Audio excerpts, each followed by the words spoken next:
এটা হচ্ছে ভাইফোঁটার পরের দিন বাড়ি ফেরার পালা।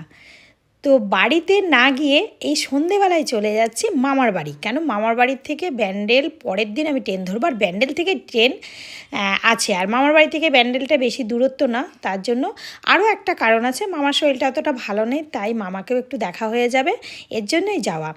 আর আমার দাদা বারবার বলছে আয় আয় আয় আয়, তো ওদের সাথেও দেখা হয়ে যাবে। তার জন্য এই যে যাচ্ছি ট্রেনে, আমি সায়ন আর তোজো। আর ট্রেনে ছিল প্রচণ্ড ভিড়, মানে প্রচণ্ড ভিড়, কি এই বসে আছে একটু পর কিন্তু আরও ভিড় হয়ে যাবে।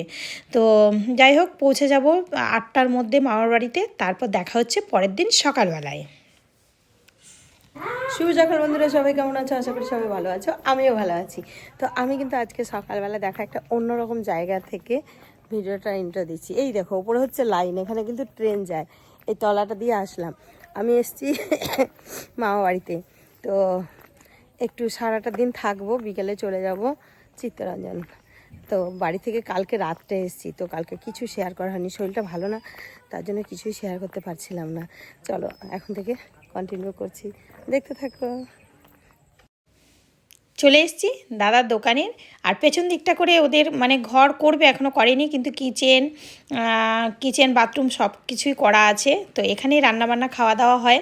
তো সকালবেলায় কিন্তু মানে বাড়িটা একটু দূরে, ওখান থেকে দেখালাম তোমাদের, ওই রাস্তা দিয়ে একাই চলে এসেছি। এসে নিয়ে এখন বলছি আমি যে পেছন দিকে যাব, এই পেছনে অনেক শশা গাছ দাদা লাগিয়েছে, আর শশাগুলো তোমাদেরকে দেখাবো, কত সুন্দর শশা।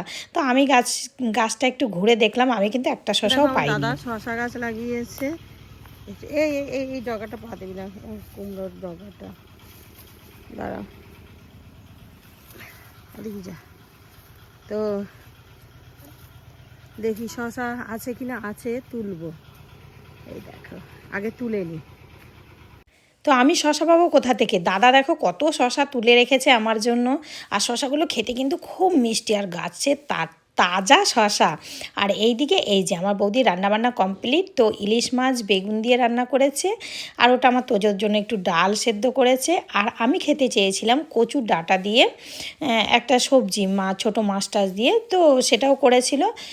আর কালকে রাত্রে আমরা যেহেতু এসেছি, তো এখানে মাটন ছিল, আর হচ্ছে দাদা নিয়ে এসছে অনেক মানে মিষ্টি, আর সোমরা বাজারের মিষ্টি কিন্তু নাম করা।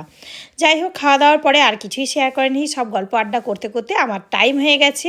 তো আমরা ওখান থেকে সোমরা বাজার থেকে ট্রেনে চেপে আধ ঘন্টা পর আমরা ব্যান্ডেল নেমে, ব্যান্ডেল থেকে এই যে আমার ছিল গঙ্গাসাগর এক্সপ্রেস, তো উঠে গেছি ট্রেনে, পৌঁছে যাব তাড়াতাড়ি বাড়ি, মানে তাড়াতাড়ি কি, আমার এখানে 7টায় ট্রেন ব্যান্ডেলে, আর আমি কিন্তু বাড়ি পৌঁছাবো 11টায়। তো চলো বাই, সবাই ভালো থেকো, সুস্থ থেকো, অনেক অনেক হ্যাপি থেকো।